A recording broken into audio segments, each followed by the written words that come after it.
Hello friends मु विकास पुणी थे सीडी एजुकेशन स्वागत करुच्ची। आज आम पढ़ा +3 फर्स्ट सेमिस्टर रो EVS जहाँकि फुल फॉर्म है environmental study and distance management. Okay, बही ना है ओडिया रे कहूँ शुण परिवेश अध्ययन और विपर्य परिचालना। ओके, आज आम यूनिट 2 रो विषयटा ना है परिवेश अध्ययन और विपर्य परिचालना। नाटा बही ना सॉरी जलवायु परिवर्तन और सहनशीलता विकास। ओके, यूनिट 2 टा देखो 14 नंबर क्वेश्चन टा से 3 मार्क 14 हम पूर्वटा जाइथिला 13 नंबर एटा 14 नंबर। जलवाहित रोग एवं एहार निराकरण संपर्क में आलोचना कर। सहर एवं ग्रामांचल नाल नर्दमा कला कारखानारू निर्गत दूषित जल विभिन्न प्रकार रासायनिक पदार्थ और रोग जीवाणु बहु परिमाण में रही मनुष्य और प्राणी मान शरीर में रोग सृष्टि करती सेगुड़िक जलवाहित रोग कहुए।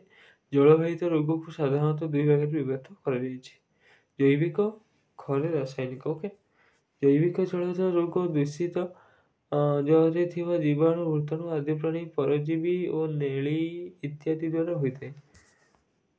जीवाणु द्वारा टाइफॉइड कलेरा नलझाड़ा आदि रोग होता है। आदि प्राणी द्वारा आमाशय रोग होता है। भूताणु द्वारा कमल और पोलियो इत्यादि रोग हुए। परजीवी द्वारा मैलेरिया होता है। नेली द्वारा सिस्टासोमियासिस ग्यास्ट्रोएंटेरिटिस आदि रोग होता है। सेहीपरि दूषित जल थिबा रासायनिक पदार्थ माध्यम विभिन्न रोग व्यापी थाए। सेगुड़िक है आर्सेनिक क्रोमियम और निकेल द्वारा चर्म भाग व्यापी थाए। मैंगनीज सीसा और पारद मस्तिष्क को प्रभावित करे। कोबाल्ट और आयरन आईएड ग्रंथि को प्रभावित करे। फ्लोराइड और सेलेनियम दंत क्षय कराए। ओके, निराकरण क जलवाहित रोग रक्षा पाइबा विशुद्ध जल को पानीय भाव व्यवहार करने उचित। ख नदी पोखरी जल को व्यवहार नक नलकूप जल को व्यवहार करने उचित। ग पानी को फुटाई कि विशोधन पकाई पीवा आवश्यक। जोगान जल को सीधा सड़क न पी घरे एक्वागार्ड विशोधित द्वारा जल पीवा आवश्यक। ओके, 15 नंबर वायुवाहित रोग एवं एहार निराकरण संपर्क में आलोचना कर। वायु रे विभिन्न प्रकार विषाक्त गैस यथा sulphur dioxide nitrogen oxide carbon dioxide carbon monoxide fluorine smug आदि मिशी रहिले वायु प्रदूषित होता है।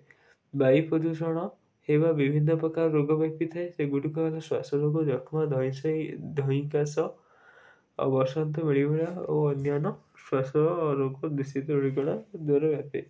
निराकरण क टाइएथिलीन ग्लाइकल बाष्प द्वारा जीवाणु मान मारी दि जापर।